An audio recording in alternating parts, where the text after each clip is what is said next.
আসসালামু আলাইকুম গাইস, কেমন আছেন? আশা করি ভালো আছেন। দীর্ঘ 2 মাস পর আপনাদের মাঝে হাজির হয়েছি। তো কেননা আমার একটু সমস্যা চলছিল, সেই সমস্যাটা আপনাদের কাছে শেয়ার করি। সেটা হচ্ছে, আমি যে মোবাইলটা ইউজ করি এই মোবাইলটা আসলে ডেড হয়ে গেছে।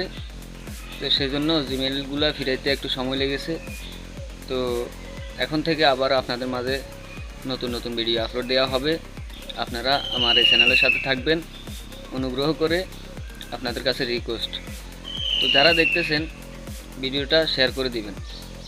তো যে কথা বলতে আসছি, দীর্ঘ 2 মাস পর যখন আপনাদের মাঝে আসছি, তো 2-4টা কথা বলে, সেটা হচ্ছে আমি এই ফোনটা, যেই ফোনটা দিয়ে এখন ভিডিওটা বানাচ্ছি, সেই ফোনটা হাতে আসার পর আমি আমার যখন চ্যানেলগুলো ফিরাই, জিমেলটা লগ ইন করি, তখন আমার ফেসবুক পেজ যখন আমি চালু করি, ফেসবুক চালু করার পর একটা জিনিস আমি খুব দ্রুতভাবে দেখতেছি যে একটা মর্মান্তিক ঘটনা। সেটা হচ্ছে, আপনারা সবাই জানেন, আজকে আবার নতুন করে বলার কিছু নাই। তারপরে একটু নিজের কাছে খুবই কষ্ট লাগতেছে, দুঃখ লাগতেছে, সেই জন্য আপনাদের সাথে শেয়ার করা। আসলে এখানে কার দোষ দিব? নিজেদেরও একটু সমস্যা আছে। বলে কি, যে গাইডিয়ানরা আছি আমরা, আমাদেরও একটু ভুলভ্রান্তি আছে, দোষ আছে। সেটা হচ্ছে আমরা যে, হ্যাঁ, আমি কার কথা বলতেছি আপনাদেরকে সেটা একটু বলি। সেটা হচ্ছে সেই ছোট্ট বাচ্চা আসিয়ার কথা বলতেছি। এরকমের একটা মর্মান্তিক ঘটনা ঘটে গেল। কিভাবে মানুষ নামে পশুগুলাই এরকমের এই ছোট বাচ্চাটাকে এভাবে নির্যাতনটা করতে পারলো? কিভাবে তাদের চোখে দিল? তারা কি মানুষ? আমার তো মনে হয় না। জানোয়ার চাইতে তোরা খারাপ।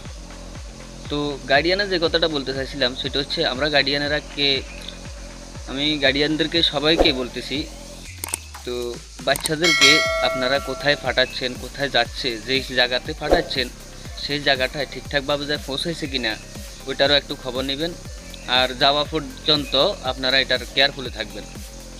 এখন বর্তমান যুগে খুবই এটা দেখতেছি, এই আমাদের বাংলাদেশে শুধু এইগুলা চলতেছে বেশিরভাগ। কেন জানি না, মানুষগুলো এরকম পশুর মতো আচরণ শুরু করে দিয়েছে। জানি না, এটা উপরওয়ালাই ভালো জানে। তো সেই কথাটা বলতেছি যে, কেমন একটা ঘটনাটা ঘটে গেল এই আসিয়ার সাথে। 8 বছরের বাচ্চা, এই বাচ্চাটার এখন কি হয়েছে এখনও ঠিকমতো সে কিছু তো বুঝেই না। তাহলে এই বাচ্চাটার সাথে এইভাবে ঘুমের একটা ঘটনা ঘটাই গেল, এটা দুঃখজনক নয়? সেজন্য বলবো আপনারা সবাই কেয়ারফুলি থাকবেন। তো খুব কষ্ট লাগলো, সেজন্য আপনাদের কাছে রিকোয়েস্ট করলাম আপনারা ভিডিওটা শেয়ার করবেন, আর আপনাদের কাছে এই কথাগুলো তুলে ধরলাম। তো ঠিক আছে, এখন থেকে ভিডিও আবার নতুন করে আমার এই চ্যানেলে আপলোড দেওয়া হবে। সবাই সুস্থ থাকুন, ভালো থাকুন। আল্লাহ হাফেজ। আসসালামু আলাইকুম রহমতুল্লাহি ওয়া বারাকাতুহু।